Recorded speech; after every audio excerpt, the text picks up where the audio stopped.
Selamat datang para sportmania, selamat datang di channel sport ini. Sebelum lanjut jangan lupa subscribe, like, komen dan nyalakan notifikasinya. Pertandingan sepak bola seharusnya menjadi perayaan sportivitas dan kegembiraan. Namun, apa yang terjadi di Stadion Kieraha pada Sabtu, 7 Mei 2026, dalam laga Malut United kontra PSM Makassar justru menjadi catatan kelam yang meruntuhkan wajah sepak bola Indonesia. Hasil imbang 3-3 antara Malut United versus PSM Makassar berakhir bukan dengan jabat tangan, melainkan dengan kepalan tangan. Inilah potret suram ketika emosi membunuh nalar.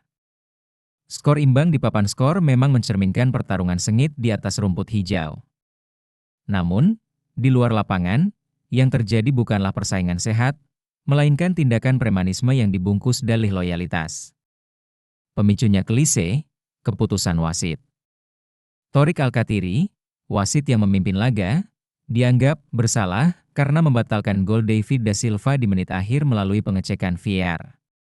Bukannya menerima keputusan berdasarkan aturan main, oknum supporter justru memilih jalur kekerasan.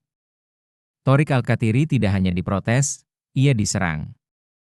Di tengah kawalan steward, oknum supporter berhasil mendaratkan pukulan. Wasit yang harusnya menjadi penengah justru dipaksa oleng oleh mereka yang tidak bisa menerima kekalahan. Ini bukan lagi fanatisme, ini adalah bentuk ketiadaan adab.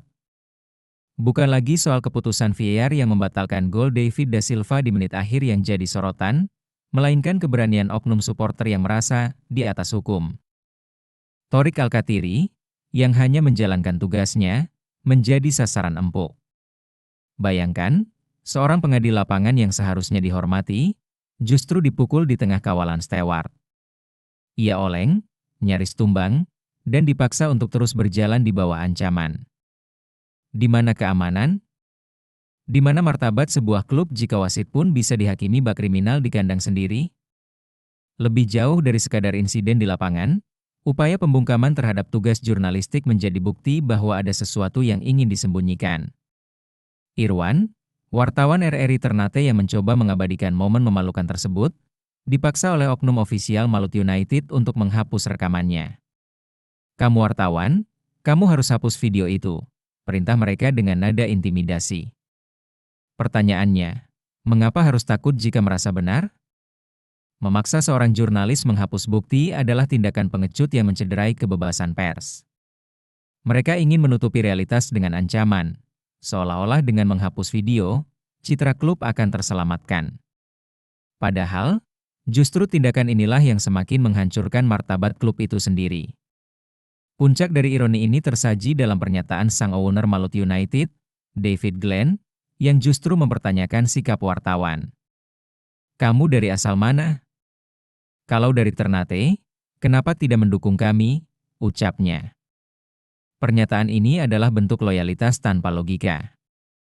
Seolah-olah menjadi warga daerah tertentu mengharuskan seseorang untuk buta terhadap kebenaran dan menjustifikasi kekerasan. Apakah mendukung klub berarti harus memaklumi aksi premanisme? Apakah menjadi putra daerah berarti harus mendukung tindakan anarkis yang merusak nama daerah itu sendiri? Sepak bola Indonesia tidak akan pernah beranjak dari keterpurukan jika manajemen klub masih menggunakan pola pikir "kami melawan dunia" dan membiarkan suporternya bertindak seperti penguasa jalanan. Jika klub tidak berani menindak tegas oknum yang merusak nama baik mereka, maka jangan heran jika stadion nantinya akan sepi penonton yang takut akan ancaman, bukan karena kecintaan pada bola.